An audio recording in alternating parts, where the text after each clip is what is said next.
Today we are answering some questions that you guys had for me, and I got these questions just from you guys being on my stream and asking me a bunch of stuff also in the comments. So if you have any other questions, feel free to let me know. But yeah, I'm just gonna jump right into them. All right, so the first question that I got was, do you still do leetcode despite already having a full-time job? So I don't do leetcode too much, but I do it when I want to help my friends. And sometimes I do it to practice. Sometimes I do it just to make sure that I can interview people properly. But yeah, I don't do it too often. And often I actually found that doing leetcode is kind of like riding a bike. Like once you get a handle for the different types of patterns and the different types of data structures that you need and the different types of algorithms, it actually kind of sticks in your mind just because they end up being very core parts of your foundation as a software engineer. And so I end up using it anyways.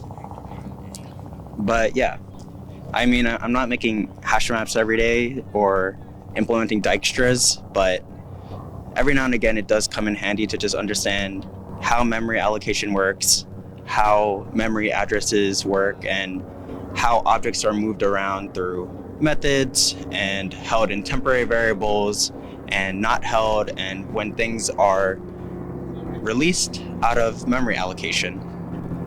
So yeah. The second question is, how do you even get into this type of coding? Just started learning Python, and how do you even get into software engineering? So I guess this is like the second and third question, but I think this was in regards to my stream, like how do I get into the type of coding where you're kind of just coding a side project for fun. And honestly, the best way to just get into that type of coding is to just dive right into it. If you think that there's a project that you might have fun doing, then that's kind of the green light for you to do it. And then I think that when you have your first question in regards to the side project, that's kind of how you jump into it. So for example, if you want to make a weather bot, then the first question that you might have is, where can I get weather APIs? And so that ends up being your first Google search that you end up doing. Like, where can I find weather APIs? And you take it from there. Usually the weather API will be in some language. You would search up, how do I deal with, for example, JavaScript APIs? And you would start to learn your way around the language. You'd also learn your way around just figuring out like how to make the bot. So yeah, that's how you jump into side projects. And this person said that they just started learning Python. How do you even get into software engineering? Well, to be honest, learning a language is part of getting into software engineering. So at least for a person who asked this, you're already on your way to being a software engineer. And I guess like the more formal part about it would be actually getting a job. So I guess that would be the second part. And I guess how you do that, you apply, obviously leetcode, and you grind up, you put yourself out on the job market. I know it's hard, but there's a job out there for you eventually. And if you're learning along with me, or if you're just consistently putting in the practice, then I think eventually you'll get there. I think everyone gets there eventually. There's just so many different ways to get a job that I think if you just keep putting yourself out there, if you keep on making projects and getting to know different developers, and you continue to keep growing, then you'll eventually find something that works for you. I'm not even going to count the questions anymore. I kind of forgot, but why use Flutter over React? So this is a big one. People have been asking me a lot why I do that, and partially it's because I'm a Google software engineer. I feel like if I really had a problem with something that had to do with Flutter, I may not be able to fix it because I don't know Dart that well, but I would be able to maybe ask someone who is in the team or someone who's an expert in it. And I think that was the advantage that I had over React, where if I had React, yes, I would have a larger portion of the internet to ask questions to, but I think it's a lot better when you can ask somebody personally. Other than that, I was honestly not sure about the cross-platform realm or field, so I didn't really know what other frameworks I could use. Like, really the only two frameworks that I had in mind were Flutter and React. And so I didn't really have anything else besides that. And again, like, that's kind of where weighing the options wasn't too intense. And maybe partially on the first question that I answered, like, I just kind of wanted to jump into it. I wanted to make a mobile app, and I also wanted to choose a platform or at least a framework. Like a framework, not a platform. I want to choose a framework that was platform agnostic as much as I could. It did not go that way because that was very naive for me to think that I could just write Dart for every level of code that I had. And yeah, that was just very dumb of me. And now I am coding in Kotlin and Swift as well. And it is just not, it is not what I expected. I did not expect to learn Kotlin and Swift, and now I am. So that's fun. But it is a part of it. Like, I think at the end of the day, you end up learning different languages anyway. And so I think part of software engineering is learning to be adaptive, learning to understand that lots of languages are transitive. Like, a lot of things that you learn, like pointers are still going to be pointers, objects are still going to be objects, and there's going to be slight tweaks between each language and each framework or each API that you use, but for the most part, like 70% of the bone structure is there, right? So I think that's why I think that's why it's just important that, like, if you just get started and you keep getting exposure, like, it'll just all work out. Next question. How do you start with your journey up till here? I mean, that's a loaded question. Okay, so I guess I'll start with back in 1997. No. I did my first 4 years of college, and I did computer engineering. And those were possibly the worst 4 educational years of my life. Not saying that this is for all colleges. This was just for the college that I went to. And I'm not going to mention it. Obviously, you can look it up if you want, but I did not have a good time at the time that my college had a program for computer engineering. At the time, computer engineering wasn't as pronounced as it is now. And my major, like the title it was under, was electrical engineering and computer engineering. So it was a mixed engineering degree, like a 2-for-1. And lots of times I learned a lot of circuitry, a lot about like electrical signals, and it wasn't exactly what I wanted. Later I found out that what the course is computer science. I know that sounds like, well, duh, like computer science is software engineering, computer engineering is more hardware. But like, I think at the time, my parents weren't very well educated with the American education system. I wasn't well educated. My counselor didn't really help me too much in high school, and I just didn't do enough research. Like, I think it's more common than you think that you find a lot of people that just don't understand enough about the college landscape to make the right choice when it comes to choosing a major or knowing what they need in order to pursue a certain career. So that was pretty much, I'm not going to say it was like a complete waste, but like 90% of the information that I learned in computer engineering, like, it was cool, it was fun, but it ended up being a lot more low level, like think assembly language level. And it ended up not really applying to the higher layers of an application. So yeah, 4 years of college, computer engineering, finished it, I graduated. I used it to leverage a job where I made around like 70K. It was in a pretty prehistoric company. It was a gas utility company, and so they like supply gas everywhere. And so like a lot of their systems were really old, the type of company where they like use Excel sheets and like VBA, if any of you guys know that. And yeah, most of my work was using JavaScript to create like automated scripts to like read through PDFs or to create like analytical reports, you know? So it was kind of boring. It was good for a first job. It was cool for me, like from that space, like a lot of my coworkers, it felt like they're like, hey, Joemer's doing a good job, so like we're not gonna bother him. But it honestly felt like I had a lot of liberty to do whatever I wanted. So that was nice. It kind of felt like I was able to do a lot more, but I felt like I got away with it because they were like, we don't really know what he's doing. Like, it seems a little bit too complicated for us. So super fun. I spent about 2 years there after I graduated. And I also spent 2 years before I graduated. It was also where I interned at. So I spent a total of 4 years there. Great boss, great coworkers, loved the culture. But technologically, it was not there.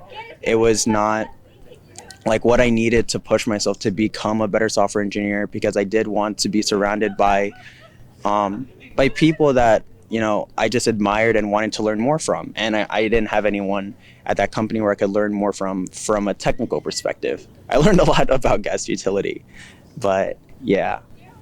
And after that, the 2 years that I was working my job after college, I also studied on YouTube. I literally searched up MIT comp sci intro courses online, or Harvard online courses online. Harvard. Okay, I said online twice, but whatever. You do one or two of those, or even both, which is what I did. And I watched hours and hours of videos and just strengthened my foundation to the point where I felt comfortable enough to understand how everything works from a foundational perspective, of course, like from a beginner perspective. And after that, I felt like it really helped me a lot when I was tackling interviewing and lead coding and just explaining a lot of things from a technical perspective, like being able to explain like where pointers are going, or like where objects are going, or how exactly I'm manipulating a variable. Like a lot of those things are covered from a foundational level, and I was able to explain things a lot better in my interviews because I put in the practice and because I watched so many videos. Some other shout outs, obviously, like William Fizzette. If you haven't seen his channel, huge, super helpful. LeetCode. NeetCode is somebody that I didn't personally get to learn from, but love his channel and has a lot of great content. So I am honestly jealous of all of you because you get to have his channel and learn from him at the time that you're growing to be a software engineer. So I wish I had that. But yeah, so those are some honorable mentions. Those are generally how I learned everything. And then afterwards, I think what exactly did I do?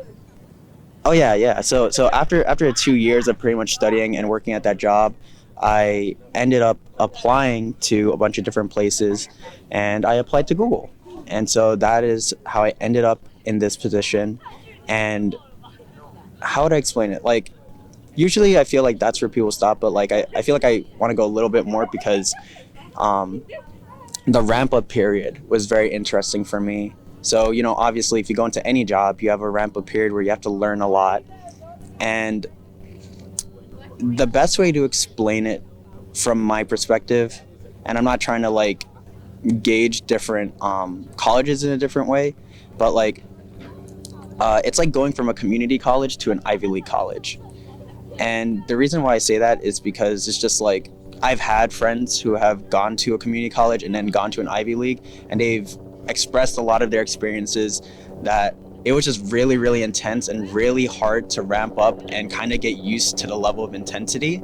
And that's how I felt when I got into my job. It honestly felt like a giant fire hose. It felt like there was so much to learn.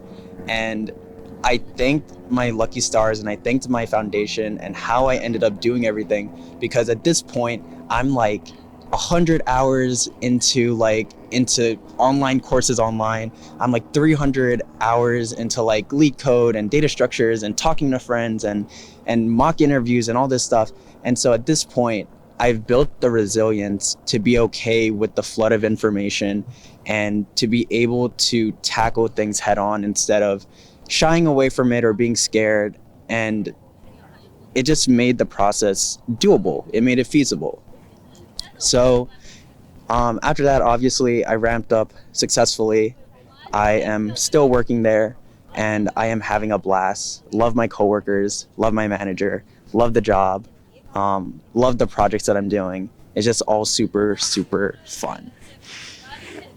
Okay, it is 40 degrees, maybe 30. I am by the water and I am freezing. So I'm hoping to get through the rest of these questions fairly quickly. It doesn't look like it. These questions look pretty long, but hopefully it'll all be useful for you guys at the end. And so that you can support me when I have to get the frostbite healed and everything, because my fingers are freezing. Okay, next question. Starting next week, all right, so someone said starting next week, I will be learning Flutter and Dart for a period of 6 months in preparation of getting into the Sweet field. Do you think 6 months is practical to learn Dart and Flutter? Yeah, I mean, totally. I mean, I started learning Flutter by myself, didn't really get anyone's help, and it took me about a month to learn. Obviously, that might vary a little bit, but it took me a month to get used to the syntax, maybe a little less, maybe like 3 weeks. And it took me another month to properly understand the framework and all the widgets available. And then, like around 2 months is easy enough to learn about it. But to be a master at it is completely different. Having a higher aptitude is different. And that'll come over time. But by 6 months, especially if you dedicate more time than me, because I do dedicate if you have seen my lives or you see the videos I post, I dedicate like an hour or two a day, because after work, like I have to do a bunch of other stuff. I don't have much time, but if you are a student or you have more time, by far, like you'll probably kill it in a month total. Like if you really like dedicate like 20 hours or 30 hours, like a week towards this stuff. And yeah, let me know what you end up working on. It'd be cool to see what other developers are working on as well. All right. Tips for those who want to make a career transition. Is a degree necessary? Is mobile a good way to invest time in long term, 8 months to 1 year? Something like that. So I kind of covered this when the person first asked this, but all right.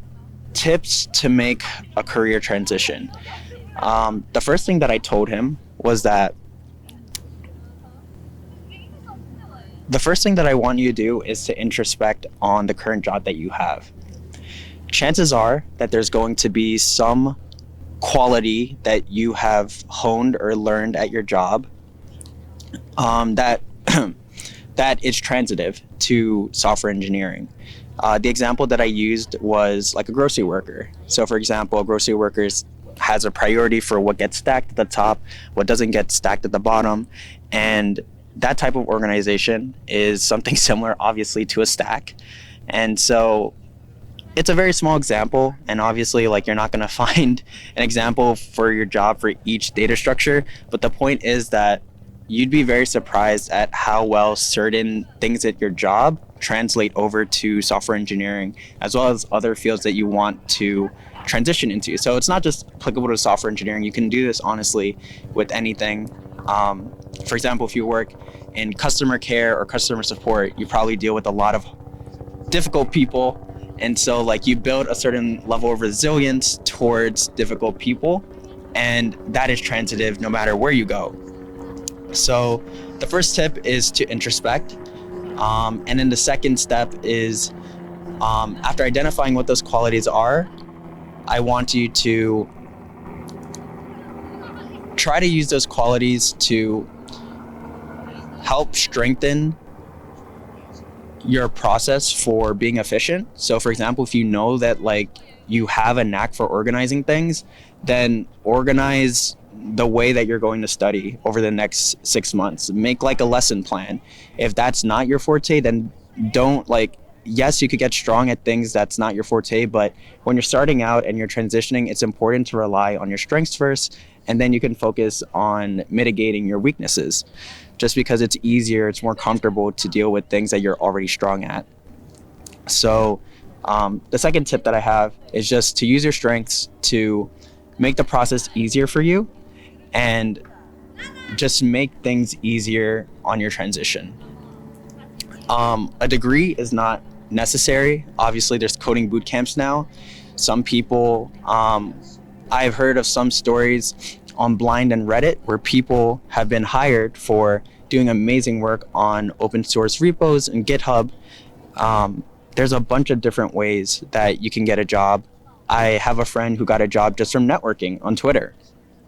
So yeah, I mean, a bunch of different ways. Obviously, you need to show your prowess eventually. So again, you do have to practice in order for the career transition. But yeah, you'd be surprised at how many opportunities you can find when you just put yourself out there. Is mobile a good way to invest time in long term? I think for that question, I think it depends on what you want to do. So my answer would be no if you wanted to do like, I don't know, firmware development, or if you wanted to work with operating systems, or you wanted to work with Linux, right? Like mobile isn't the best way to invest time into that. I think honestly, a better way to phrase this question, or a better way to answer this question, is to decide like what necessarily, like, what do you really want to work on? And whatever you want to work on, like, invest your time into that. If you want to do web development, then obviously HTML, CSS, JavaScript, like start with the basics and then take it from there. I think that honestly, like again, like if you work on anything, like let's say even you invest your time into mobile development for 8 months to a year and you end up not using it, like chances are that the things that you learned from just understanding how to deal with responsive layouts and dealing with smaller resolution sizes, those things are probably going to transition into like desktops or applications or video games. Like they all apply to each other. It's just about kind of like drawing those parallels, and they're not easy to see, but if you just take the time, like take like 30 seconds or maybe like 30 minutes, like you'll start to be like, oh yeah, this is similar to what I did at school, or this is similar to something that I learned for LeetCode. And then, oh, this is something that's similar to how I dealt with this problem in the past. Like there's a bunch of different things, but hopefully that is helpful. I know these are very vague answers, but honestly, like they're so truthful. Like you just, like my tip for all of these things, for tackling all these different ways of life, is to just start whatever question you have in your mind. Like, I want to make a bot. Like, how do I make a bot? Like, that is the question you should be searching up. If you're like, oh, I want to like build a desktop application, your first question that you should just do right now is search up how do I create a desktop application, and just start learning, just start exposing yourself to the environment, and everything else will kind of pan itself out. In software engineering, we call it the rabbit hole. It's like when you dive into problem A and then you find problem B, and then problem B has problem C. Obviously don't dive too far until you're at problem Z, but going through A through F will be enough to get you started. All right, and luckily I made it to the last question. I feel like I sped run through it. I promise when it is summer and it is warm, these Q&As will be a lot longer, but I am literally freezing. Using VS Code as your IDE, how do you get to run the emulator? This one I feel like is a more visual problem, but pretty much you set up Android Studios, you download the dependencies that you need to have an Android simulator, and then after that you can run it through VS Code. VS Code will pick up the emulators that you have. It's pretty good cross-platform wise, and yeah, it'll help you out. And yeah, that's pretty much how you run an emulator. So yeah, that's pretty much all the questions. If you have more, as always, feel free to jot them down. I honestly love giving advice, and I can't answer anything too confidential, but I will always try my best to help you guys out. Also, fair warning, if you made it here, it's very important to just know that none of this advice will like 100% get you a job. Like, my word isn't like my word isn't the official word of like how every company works. It's definitely not how my company works. Like, these are just general practices and things that I learned from before I even got my job. And obviously, like, part of it is true because it works. Like, obviously I'm working at an amazing company in big tech, but I just want to just say, like, it doesn't really reflect how a company like interviews, or how any of the companies interviews actually. These and it shouldn't be that way, honestly. Like, gonna be a little bit salty, but I feel like a lot of people just go into like a lot of tech communities asking how they get a job or how fast they could get a job. I totally get it. Like, it's important to be able to financially support and to find a job as quick as you can, because it is important. But everything in life is just like everything in life is good if you have fun doing it. I know, like, if you're starving, it's not very fun, but just lean into the process. Like, there's so many, like I said, I put maybe like 400 hours into studying and doing projects and working. Like, there's no way anybody can do 400 hours of anything if they're not happy doing it. Like, it'll just be miserable. Like, you'll jump off the building or something. So make sure you're having fun. Make sure that you're doing something that you enjoy, and everything else will fall through. Everything else will carry through, and you'll be okay. But yeah, if you like this video, if you want more videos like this, feel free to let me know. Subscribe, because it really helps me out. It'll definitely help pay the bill for all the frostbite. And yeah, hope you guys had a good day. I'm recording this on January 2nd, so Happy New Year, and I will see you guys in the next video. Peace.